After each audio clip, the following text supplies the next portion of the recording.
ಅತಿ ಪ್ರಚಲಿತ ಒಂದು ಗಾದೆ ಎಂದರೆ, ಕುರುಡನಿಗೆ ಕಣ್ಣು ಬಂದಾಗ ಮೊದಲು ಅವನು ತನ್ನಲ್ಲಿರುವ ತನಗೆ ಇಷ್ಟು ವರ್ಷ ಸಹಕರಿಸಿದ ಕೋಲನ್ನು ಥಟ್ಟನೆ ಎಸೆದು ಬಿಡುತ್ತಾನಂತೆ. BHU ಬನಾರಸ್ ಹಿಂದೂ ಯೂನಿವರ್ಸಿಟಿಯನ್ನು ಮದನಮೋಹನ ಮಾಳವೀಯ ಎಂಬ ಬ್ರಾಹ್ಮಣನು ಎಲ್ಲರ ಮನೆಯಲ್ಲಿ ಭಿಕ್ಷೆ ಬೇಡಿ ತುಂಬ ಕಷ್ಟದಿಂದ ಒಂದು ವಿಶ್ವವಿದ್ಯಾನಿಲಯವನ್ನು ಸ್ಥಾಪಿಸಲು ಎಷ್ಟು ಕಷ್ಟಪಟ್ಟರು ಎಂಬುದನ್ನು ಅರ್ಥ ಮಾಡಿಕೊಂಡರೆ ಕಣ್ಣಲ್ಲಿ ರಕ್ತ ಬರಬಹುದು.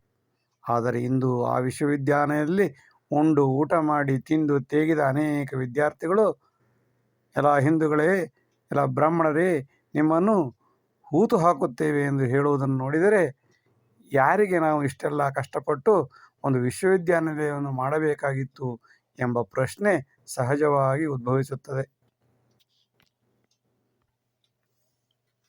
ನಿಮಗೆ ತುಂಬ ತೊಂದರೆಯಾಗಿದ್ದರೆ ಬ್ರಾಹ್ಮಣರಲ್ಲಿ ವಿದ್ಯಾಭ್ಯಾಸವನ್ನೇ ಮಾಡುವುದನ್ನು ಬಿಟ್ಟುಬಿಡಿ.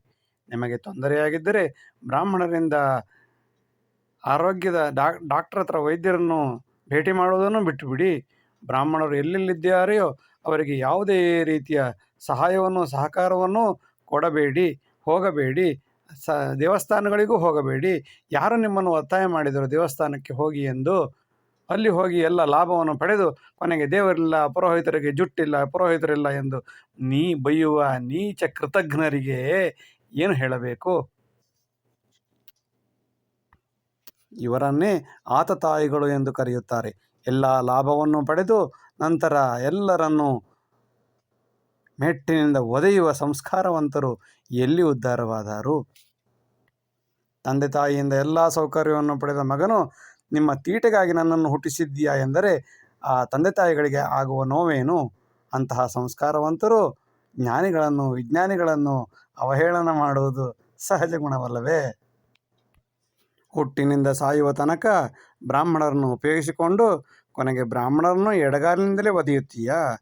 ಇದರಿಂದ ಯಾವುದೇ ರೀತಿಯ ಲಾಭವಾಗುವುದಿಲ್ಲ. ಪಶ್ಚಾತ್ತಾಪ ಪಡಬೇಕಾಗುತ್ತದೆ. ಮುಂದೊಂದು ದಿನ ನಿನ್ನ ಕರ್ಮ ನಿನ್ನನ್ನೇ ಕಾಡುತ್ತದೆ. ಇದು ನೆನಪಿಟ್ಟುಕೊಳ್ಳಬೇಕು.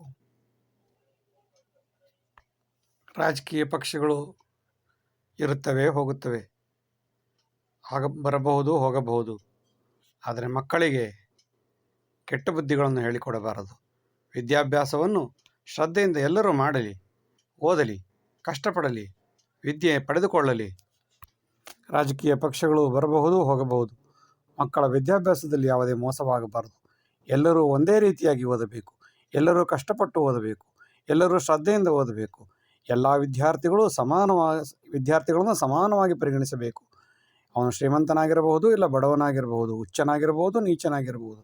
ಯಾರೇ ಇದ್ದರೂ ಎಲ್ಲರಿಗೂ ಸಮಾನವಾದ ಶಿಕ್ಷಣ ಕೊಟ್ಟು ಎಲ್ಲ ವಿದ್ಯಾರ್ಥಿಗಳನ್ನು ಅತ್ಯುತ್ತಮ ವಿದ್ಯಾರ್ಥಿಗಳನ್ನಾಗಿ, ಅತ್ಯುತ್ತಮ ಪ್ರಜೆಗಳನ್ನಾಗಿ ರೂಪಿಸುವುದು ಒಬ್ಬ ಶಿಕ್ಷಕನ, ಶಿಕ್ಷಣ ಸಂಸ್ಥೆಯ, ಶಿಕ್ಷಣ ಸಂವಿಧಾನದ ಕರ್ತವ್ಯ. ಡಾಕ್ಟರ್ ಭೀಮರಾವ್ ಅಂಬೇಡ್ಕರ್ ಅವರು ಸಂವಿಧಾನವನ್ನು ಮಾಡುವಾಗ ಅಲ್ಲಿ ಎಲ್ಲ ರೀತಿಯ ವಿದ್ವಾಂಸರು ಒಟ್ಟಾಗಿ ಕುಳಿತು ಸಂವಿಧಾನವನ್ನು ರಚಿಸಿದರು. ಅಲ್ಲಿ ಎಲ್ಲ ರೀತಿಯ ಜಾತಿ ಬಂಧುಗಳು ಶ್ರದ್ಧೆಯಿಂದ ಒಂದೇ ಕೆಲಸ ಮಾಡಿದರು. ಕಾಶ್ಮೀರದಿಂದ ಕನ್ಯಾಕುಮಾರಿಯವರೆಗೆ, ಅಟಕ್ನಿಂದ ಕಟಕ್ನವರೆಗೆ, ಗೌಹಾಟಿಯಿಂದ ಚೌಪಾಟಿಯವರೆಗೆ ಎಲ್ಲ ವಿದ್ವಾಂಸರು ಒಟ್ಟಾಗಿ ಕುಳಿತು ಸಂವಿಧಾನವನ್ನು ರಚನೆ ಮಾಡಿದರು. ಆ ಕಾಲದಲ್ಲಿ ಯಾವುದೇ ರೀತಿಯ ಆರಕ್ಷಣೆಯಾಗಲಿ ಮೀಸಲಾತಿಯಾಗಲಿ ಇರಲಿಲ್ಲ.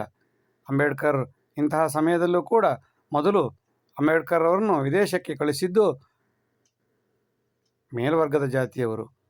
ಅಲ್ಲಿ ಓದಿ ಚೆನ್ನಾಗಿ ವಿದ್ಯಾವಂತರಾಗಿ ಬಂದ ಅಂಬೇಡ್ಕರ್ನ ಗೌರವಿಸಿದ್ದು ಸಹ ಮೇಲ್ವರ್ಗದವರು. ಇದನ್ನು ಎಲ್ಲರೂ ಅರ್ಥ ಮಾಡಿಕೊಳ್ಳಬೇಕು.